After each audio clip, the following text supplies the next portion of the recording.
Hey everybody, this is GGB. We're going to be getting into some Week 5 college football action. I know, this is coming out a little bit, well, not a little bit early, but we don't typically have Thursday games, but this week we do, baby. 7 o'clock, we had Sam Houston, who's 0-4, traveling to Liberty, who's 4-0. Liberty favored by 20.5 points on CBS Sports Network. Keegan Shoemaker has gone 48-85, thrown for 476 yards, 2 touchdowns to 4 interceptions. John Gentry on the ground has had 45 carries for 133 yards. And Noah Smith had 17 catches for 156 yards and a touchdown.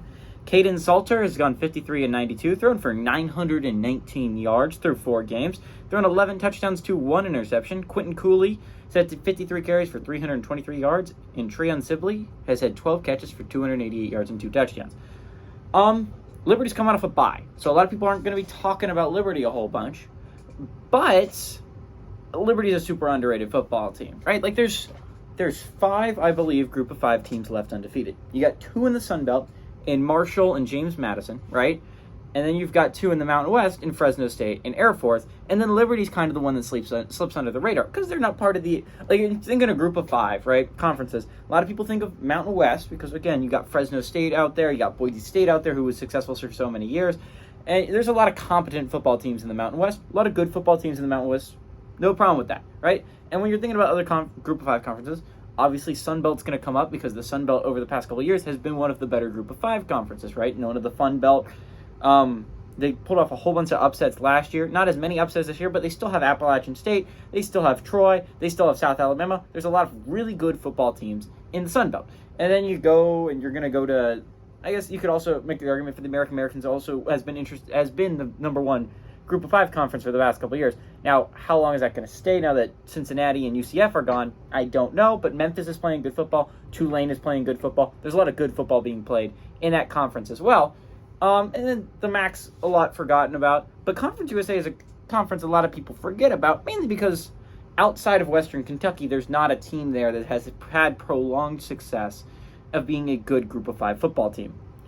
Liberty might have that. They went from independence to Conference USA this year, and now they're undefeated in college football play, chance to go to 5-0. And I'm going to be honest, you look at Conference USA, there's not a whole lot of legitimate threats there. I'm not saying it's a bad conference. I'm sorry. Not saying these football teams are awful and have no chance of beating Liberty. It's Liberty. They don't have elite talent. Obviously has a chance of being upset every single week, right? But Liberty's playing really good football right now, and you compare that to everyone else in that conference, there are 2 legitimate threats, right? And I think Liberty faces one of them next week. Jacksonville State has looked scary good. Remember, this is a 5-1 football team. They won last night. Jacksonville State beat Middle Tennessee State after going down by 16 in the first half, right? They come back, they beat Middle Tennessee State. Jacksonville State's a legitimate threat, and we're going to talk about them next week, most likely, as long as Liberty survives this football game. That's going to be a really important football game if you're Liberty.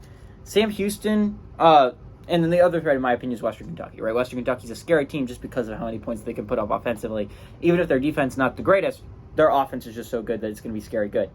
Sam Houston is an interesting football team because they've played defense so well, right?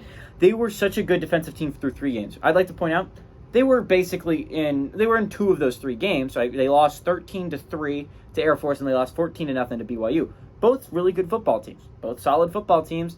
Their defense played really well, and their offense didn't. I'd like to remind you, through 3 weeks, Sam Houston State put up 10 points and only 1 touchdown. Last week, they threw 4 touchdowns against Jacksonville State, which you would think would result in a victory for Sam Houston State. But right when your offense finally found something going, your offense actually got a good amount of rhythm. They actually figured out offense. Their defense slides back, and they let Jacksonville State drive down the football field and get a tie game, send it to overtime, and Jacksonville State wins in overtime. Right? Like, Sam Houston lost that football game, not because of their offense, weirdly enough, which is the reason why they lost their first 3. They lost because of their defense, which is really heartbreaking if you're Sam Houston. Just the transfer to FBS has been rough offensively, and I think it continues here. Liberty's playing really good football right now. I expect to be talking about them next week.